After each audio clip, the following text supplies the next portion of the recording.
बंधु, आज श्री भगवान कुंद कुंद सौम्यकृत श्री समय साध्य ग्रंथ वर्णित प्रमेयों पर भगवत अमृत स्वामी ने आत्मख्याति टीका ग्रंथ का रचन किया, जिसमें उल्लिखित कलशों पर आचार्य शुभचंद्र स्वामी ने परम अध्यात्म टीका का सृजन किया। 57वें कलश में भगवत अमृतचंद स्वामी बहुत ही गंभीर व्याख्या कर रहे हैं। यह जीव एक अकेला ही स्वयं का करता है, अकेला ही स्वयं का भुगता है, न इसका कोई करता है न कोई भुगता है। स्वभाव दृष्टि से चेतन चैतन्य का ही करता, चैतन्य चैतन्य का ही भुगता।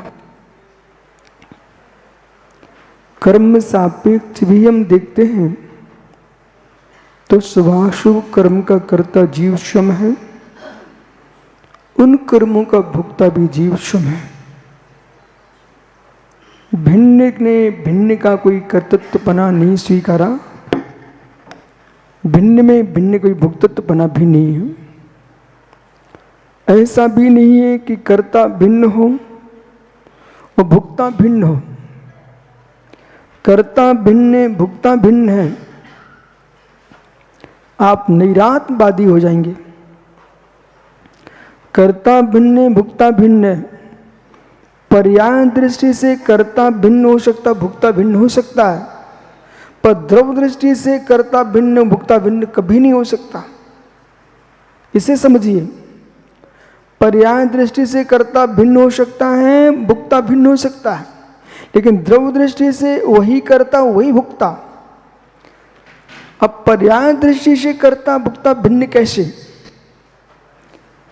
एक जीव है मनुष्य, और मनुष्य गति में उसने शुभ कर्म किए, तो मनुष्य पर्याय में शुभ कर्म किए, उसका अवसान हो गया, मृत्यु हो गई, तो शुभ कर्म का फल मनुष्य पर्याय ने तो नहीं भोगे।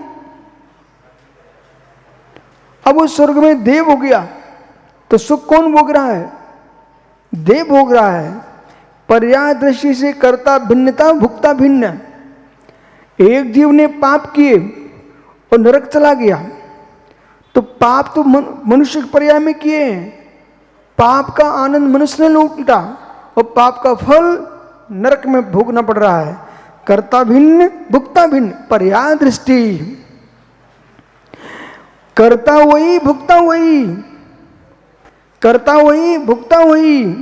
अरे पर्याय, मनुष्य पर्याय में पुण्य किया है, उसकी आयु पूर्ण हो गई, स्वर्ग में देव हो गया, लेकिन वो देव बना कौन है? जो पूर्व में मनुष्य था वही जीव देव बना है, तो वही जीव करता था, वही जीव भुगता है। द्रव दृष्टि, मनुष्य पर्याय में पाप किया, नरक चला गया, तो जीव पर्याय छोड़ के गया है, पर जीवत्व छोड़ के नहीं गया। इसलिए जीवत्व की दृष्टि से जो मनुष्य में पर्याय में पाप किया था, वही नरक पर्याय में दुख भोगने गया। वही करता वही भुगता। कर्ता भिन्न भुगता भिन्न। पुनः सुनिए, एक ही जीव की एक ही पर्याय में कर्ता भिन्न भुगता भिन्न, एक ही जीव की एक पर्याय में। पुनः पुनः सुनिए, एक ही जीव की एक पर्याय में, स्थूल सूत्र नहीं की अपेक्षा से एक ही जीव की एक पर्याय में, सूक्ष्म सूत्र की अपेक्षा से भिन्न अवस्था। कैसे है मित्र? एक व्यक्ति ने 18 वर्ष की उम्र में कोई अशुभ कर्म किया, उसका केस लग गया, वो पकड़ा नहीं गया। उसकी शादी भी हो गई, संतानें भी हो गई, उसकी आयु हो गई 50 वर्ष की। उसका केस बाहर आया, उसको जेल जाना पड़ गया। ऐसा हो सकता कि नहीं? हो सकता कि नहीं? चलिए, हो सकता कि नहीं? होता है ना। आइए जैन सिद्धांत को समझिए। 18 वर्ष की उम्र थी तो युवा था, चेहरा सुंदर था, तेज था, चमकता था। भूल चुके थे भाई साहब कि हमने कुछ किया भी कि नहीं किया है। वो अवसर ढल गई, उन्हें याद नहीं था कि ये केस अब आएगा, क्योंकि 50 वर्ष का हो चुका था और जेल में गया। कर्ता युवा था, भुक्ता प्रौढ़ है।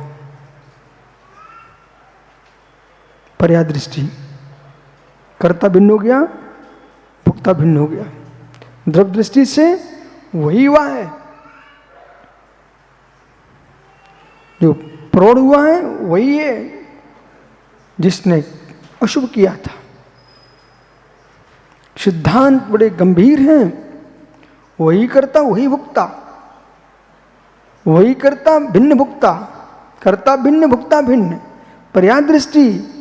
अब इस दृष्टि को जो नहीं समझ पाते ना, तो शून्यवादी ने, क्षणिकवादी ने क्या किया? कर्ता भिन्न भुक्ता भिन्न। उन्हें द्रव्य का नाश करके कर्ता भिन्न भुक्ता भिन्न क्या मान लिया? कर्ता भिन्न भुक्ता भिन्न। महावीर भैया दादा, कर्ता भिन्न भुक्ता भिन्न। बोले कैसे भिन्न? बोले एक क्षण की पर्याय नष्ट हो गई, क्षण में जीव नष्ट हो गया। अब पाप करने वाला कोई दूसरा था, पाप भोगने वाला दूसरा।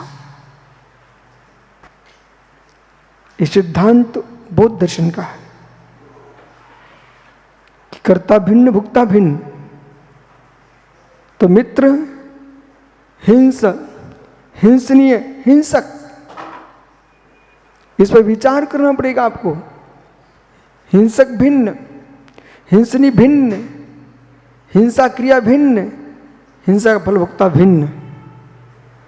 पर्याय दृष्टि से कथन करते स्वीकार था। आप तो द्रव्य से ही नाश मान बैठे हो, इसलिए आपकी बात सम्यक नहीं है।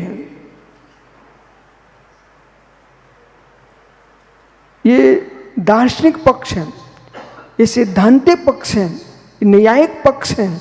इनको जानना बहुत अनिवार्य है।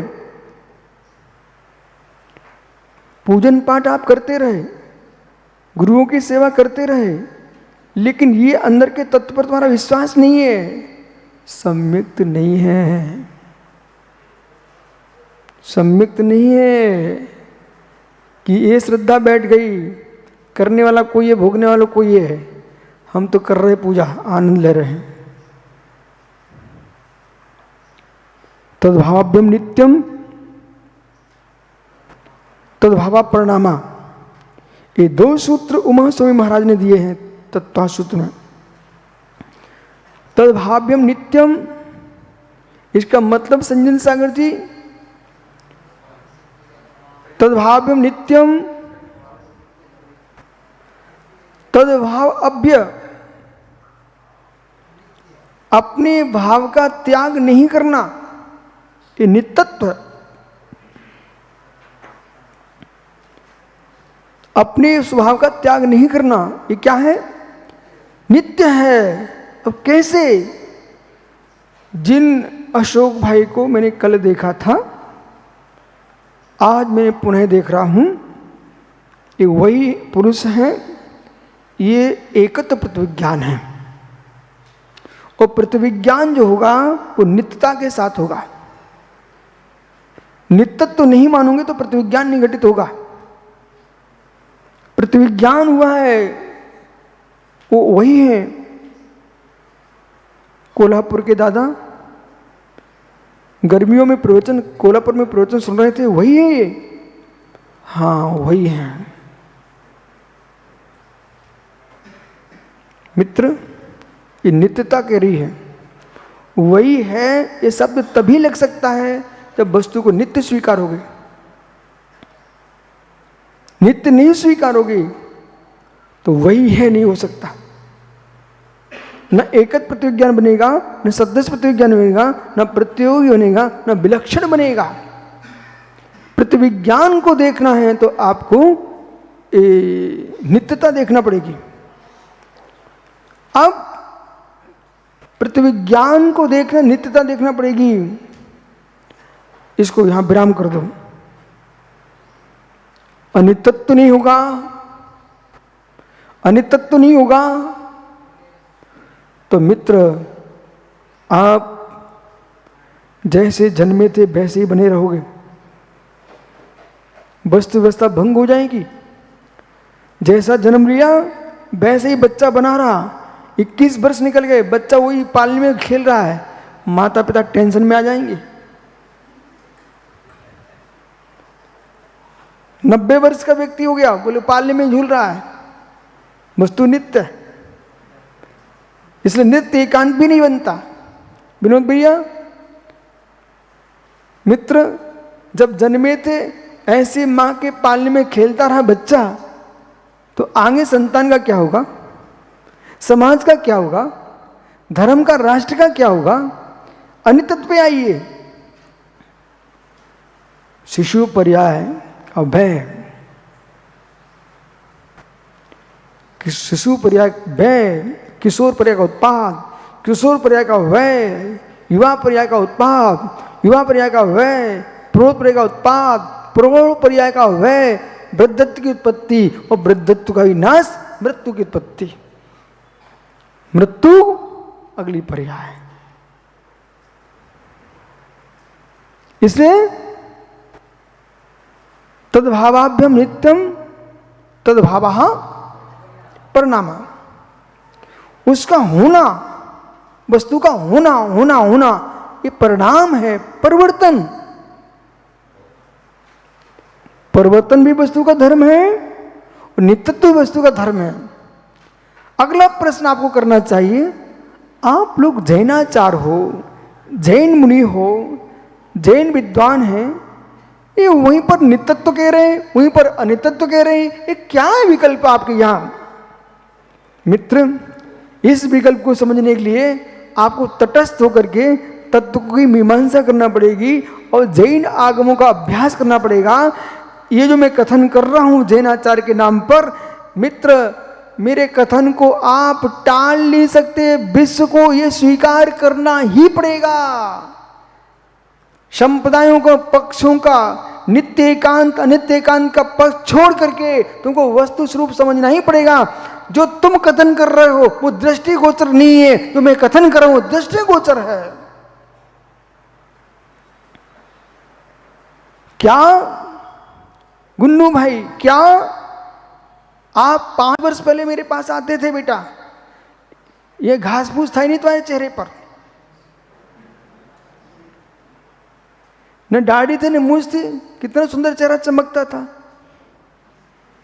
तुम वही हो क्या? वही हो क्या? वही नहीं हो, ये मूछें आई कहां, दाढ़ी आई किस पर? वो वही हो तो वैसे क्यों नहीं दिख रहे हो? जो है सो है। तत्व की प्रूफ मांग लिए, प्रज्ञा भी चाहिए, प्रभुत्व भी चाहिए और निर्भीकता भी चाहिए। जो व्यक्ति सभा से डरता है वो सम्यक उपदेश दे ही नहीं सकता। जो व्यक्ति सभा से डरता है, ओहो, सोमदेश्वरी कहते हैं मित्र, शस्त्र ज्ञान शास्त्र ज्ञान किस काम का? शस्त्र ज्ञान शास्त्र ज्ञान किस काम का? नीति वाक्य में से बोल रहा हूं, शस्त्र ज्ञान शास्त्र ज्ञान किस काम का? जिसने अस्त्र शस्त्र का अभ्यास किया हो और शत्रु सेना को देख करके डर के भाग जाए, तेरा शस्त्र ज्ञान किस काम का? जिसने 4 वेद 18 प्राण और जिनागमों का अभ्यास किया हो, प्रथमा नियोग, कर्ण नियोग, चरण नियोग, द्रव्या नियोग, अष्ट सती, अष्ट सहस्री, प्रमेय, कुमार्तन, न्याय, कुमचंद, सत्यानुशासन, परीक्षा, मुख, न्याय, दीप का मित्र सिद्धि विनिश्चय न्याय विनिश्चय जैसे महान महान न्याय शास्त्र का अभ्यास किया हो, और सामने कोई आ जाए शास्त्र करने के लिए, नहीं भैया हम लड़ाई झगड़ा नहीं करते हैं। ये दर्शन शास्त्र पढ़ने का उद्देश्य क्या तुम्हारा? आक्षेपणी, विक्षेपणी, संवेदनी, निर्वेदनी, 4 कथाएं हैं। ज्ञान प्राप्त किया है तो आपको ज्ञान को प्रदान करने की क्षमता भी चाहिए। यानी अभिनंदन मित्र याद करो, महावीर जी तीर्थ, जंगल, बारिश, तुम संग के साथ विहार कर रहे हो, तब शरीर कैसा था बेटा?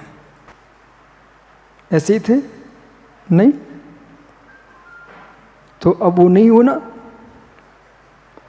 वो नहीं होना, ठीक है, नहीं ही होना।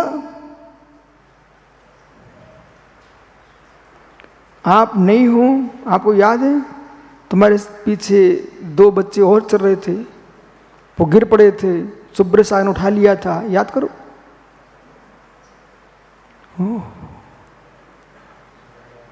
ज्ञान का विषय, ज्ञान का विषय वस्तु को पकड़ के रखना नहीं है। ज्ञान में और शरीर बल में इतनी अंतर है पीयूष। ज्ञान में रवि भाई, ज्ञान में और प्रज्ञा में इतनी अंतर है, और शरीर में क्या अंतर? शरीर का बल तत्काल का, उठा लो, पकड़ लो, छूट ना जाए, पर तुम्हें छोड़ना पड़ेगा। कोई व्यक्ति है, पकड़ लो, छूट ना जाए, तुम पकड़ लोगे, ये शरीर का बल है, लेकिन बाद में छोड़ना ही पड़ेगा। ज्ञान का बल नहीं पकड़ो, छूटा रहने दो, मैं पकड़ लूंगा। क्या 50 वर्ष पहले, 25 वर्ष पहले जितनी उम्र तुम्हारी हो चुकी है, उसके पूर्व तुमने क्या देखा था, क्या समझा था? ज्ञान सबको बिना पकड़े रखे हुए है। कौन सा बल तेज है?